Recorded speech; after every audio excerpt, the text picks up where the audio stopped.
নমস্কার, আমি অরবিন্দ নস্কর। আপনারা দেখছেন ডায়মন্ড হারবার টিভি। আজ একটি নতুন প্রতিবেদন নিয়ে এলাম আপনাদের জন্য। আপনারা মনোযোগ সহকারে শুনবেন। কাল চিন্ময় প্রভুর জামিন হবে না, কারণ তাকে জোর করে রেখে দেওয়া হবে। কারণ তাহলে সনাতনীরা আর আন্দোলন করতে পারবে না, এই কারণে তাকে রেখে দেওয়া হবে। সংখ্যালঘুরা যেন না আর আন্দোলন করতে পারে, এই জন্য প্রভুকে জেলে রাখা হবে। তার ছাড়লে আবার আন্দোলন শুরু হবে, তাই ছাড়া হবে না। তিনি অসুস্থ হয়ে পড়েছেন। চিন্ময়প্রভু জেলের মধ্যে অসুস্থ হয়ে পড়েছেন। ওনাকে মেরে ফেলার ধান্দা চলছে বাংলাদেশ সরকার, যাতে না আর সনাতনীরা আন্দোলন করতে পারে বা প্রতিবাদ করতে পারে বা এক জায়গায় জড়ো হতে পারে। ইউনিশ সরকার জামিন দেবে না। তার ধরার পর আর কোনো প্রোগ্রাম হয়নি বা বড় আন্দোলন বাংলাদেশে হয়নি বা বড় জমায়েত হয়নি। শাসকের বিরুদ্ধে আর কেউ কথা বলতে পারবে না, তাই শাসকের লাভ হয়েছে। এই ধরনের জোট আর হবে না।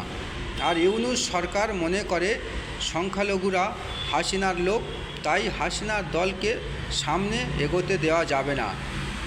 আওয়ামী লীগের ক্ষমতাকে দমিয়ে দিতে হবে বা দমিয়ে রাখতে হবে, তা না হলে আমরা সরকারে থাকতে পারবো না। এই হলো ইউনূস সরকারের উদ্দেশ্য। তাই জামিন হবে না বা জামিন দেওয়া হবে না। তাই চিন্ময় প্রভুকে যদি ছাড়া হয়, তাহলে দিকে দিকে যেরকম আন্দোলন চলছিল বাংলাদেশে, সনাতনীরা এক হচ্ছিল, তাহলে আবার ফের এক হবে একে ছেড়ে দিলে। তাই একে জেল থেকে কোনো প্রকারে ছাড়া যাবে না, এই উদ্দেশ্যে তাকে ছাড়বে না।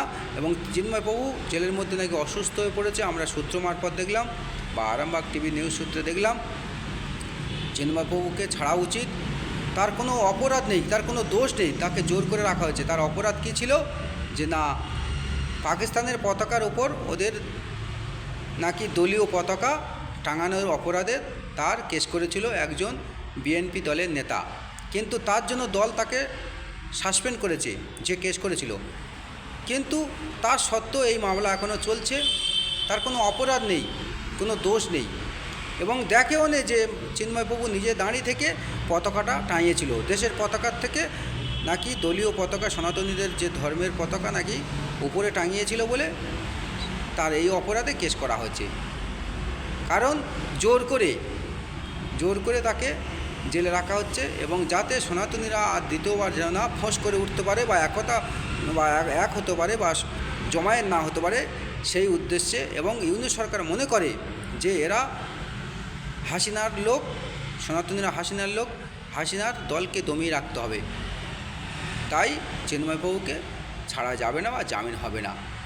তো দর্শক, আপনাদের মতামত কমেন্ট বক্সে জানাবেন। এখন আসছি। জয় হিন্দ, বন্দে মাতরম, ভারত মাতাকে জয় হোক। আপনারা সুখে থাকুন, ভালো থাকুন।